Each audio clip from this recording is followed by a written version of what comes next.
అందరికీ వందనాలండి. అలాగే సమయాన్ని ఇచ్చిన పాస్టర్ గారికి నా వందనాలు.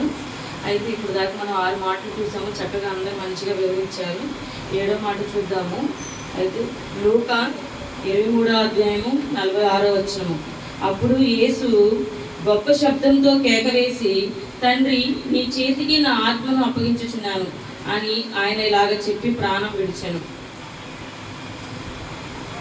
ఇక్కడ మీనింగ్ ఏంటంటే, ఈ వాక్యానికి తండ్రి అంటే దేవునితో సన్నిహిత సంబంధం. నా ఆత్మను నీ చేతులలో పూర్తి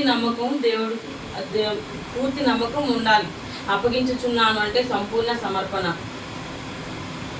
ఇక్కడ ఏంటంటే, అక్కడ అసలు ఆ 7వ మాటలో దేవుడు అక్కడ ఏం జరిగింది, ఎలా జరిగింది, ఏంటి అనేది మీకు ఒక చిన్న వివరణలో చెప్తాను నేను. అయితే ఒక నిశ్శబ్దమైన ప్రాంతం అది.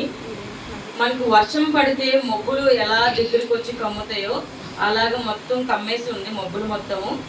గోల్గొదా కొండపైన 3 సిలువలు ఉన్నాయి. ఆ 3 సిలువల్లో ఒక సిలువ మన యేసు ప్రభుని సిలువ వేశారు. అలాగే 2 సిలువలు వచ్చేసరికి మనలాంటి సామాన్య వ్యక్తులు 2 ఉన్నారు. వాళ్ళిద్దరు దొంగలు. అయితే యేసు ప్రభుని సిలువ వేశారు. యేసు ప్రభు శరీరం మొత్తం రక్తంతో నిండుబడి ఉంది.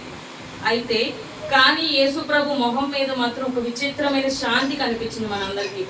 ఎలా అంటే తన పని పూర్తయింది. కొంతమందిని ఇప్పుడు నార్మల్గా చూసుకుంటే మనం ఎవరైనా కొట్టామంటే వాళ్ళు ఎలా ఫీల్ అవుతారు, వీళ్ళేంటి నన్ను కొడుతున్నారనే ఒక భావం మనకు అనిపించింది. కానీ దేవుడికి అలా అనిపించలేదు. దేవుడు ఎందుకంటే మన కోసం ప్రాణం పెట్టాడు, మన కోసం తన ప్రాణాన్ని విడిచాడు దేవుడు. అందుకని దేవుడి మొహంలో ఒక విచిత్రమైన శాంతి మనకి కనిపించింది. అయితే ఏంటంటే ఇప్పుడు యేసు ప్రభుని సిలువ వేసినప్పుడు కొంతమంది యేసు ప్రభు గురించి తప్పుగా మాట్లాడిన వాళ్ళు ఉన్నారు. యేసు ప్రభు గురించి మంచిగా చెప్పి యేసు ప్రభుకి ఇలా అయిందని ఏడ్చిన వాళ్ళు ఉన్నారు.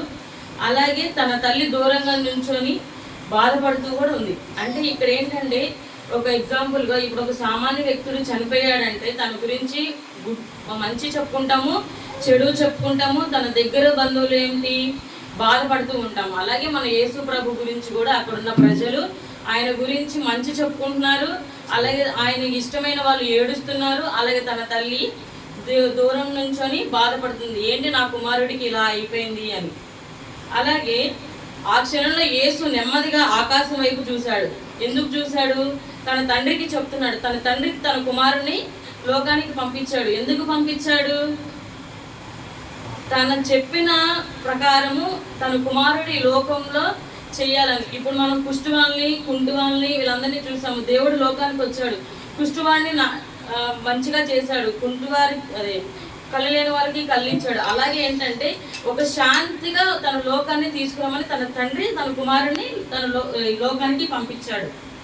ఆయనకి తెలుసు తన పని పూర్తయిందని ఇక్కడికి వచ్చాడని. అందుకనే ఆయన మొహంలో ఒక విచిత్రమైన శాంతి కనిపించింది. తన జీవితం దేవుని యోజన ప్రకారం ముగిసింది. అంటే తన టైం అయిపోయింది అక్కడితో. ఆయన కళ్ళల్లో మాత్రం భయం ఎప్పుడు, ఆయన సిలువ వేశారని ఆయన కళ్ళల్లో మనకు భయం అయితే కనపడలేదండి. కానీ విశ్వాసం మాత్రమే కనిపించింది. ఎందుకు విశ్వాసం? తన తండ్రి మీద ఉన్న నమ్మకం.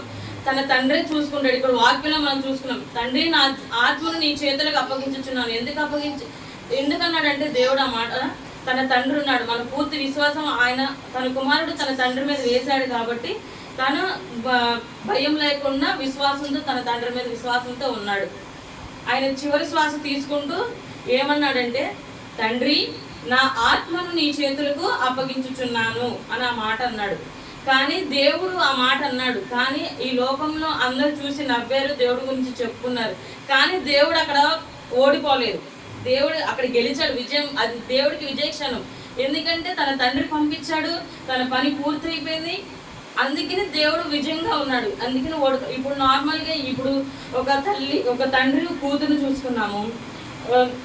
ఇప్పుడు కూతురు ఏదైనా ఫస్ట్ ర్యాంక్ తెచ్చుకుంటుందని అనుకున్నాం అనుకో, తండ్రికి ఎంత నమ్మకం ఉండేది, పాప చదువుతుంది, నా కూతురు ఫస్ట్ ర్యాంక్ తెచ్చుకునేదని.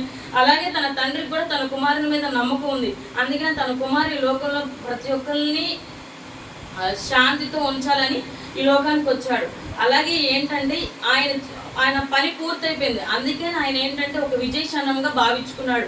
ఆయన ఎప్పుడు సిలువలో నన్ను ఇలా వేశారు, ఎందుకు వేశారు, నేను ఏం చేశానని ఇది ఎప్పుడు దేవుడు అనుకోలేదు. మన కోసమే తన ప్రాణాన్ని చిందించాడు, తన రక్తాన్ని చిందించాడు దేవుడు.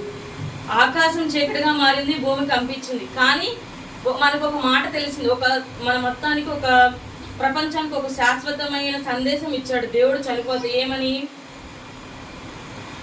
దేవునిపై ఏంటంటే ఇక్కడ ఏదైనా మనం దేవుడి మీద నమ్మకం ఉంచుకుంటే, విశ్వాసం ఉంచుకుంటే ఏదైనా మనకి జరిగిద్దని. ఇప్పుడు తన కుమారుడు కూడా తన తండ్రి మీద నమ్మకం పెట్టుకున్నాడు కాబట్టి అన్నీ జరిగింది. అలాగే మనం కూడా భయం లేకుండా మన తండ్రి మీద నమ్మకం ఉంచుకొని విశ్వాసం ఉంచుకుంటే ఏ పనైనా పూర్తయిద్ది అని ఇక్కడ మనకి అర్థం. అలాగే మనకి ఇంకో వర్షం కూడా ఉంది, కీర్తనలు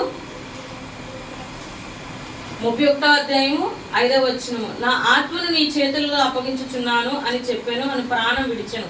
మనకి ఈ కీర్తనలో కూడా దేవుడు పాత నిబంధనలో కూడా ఈ మాట చెప్పాడు మనకి. నా చిన్న మాటలు దేవుడు దీవించిన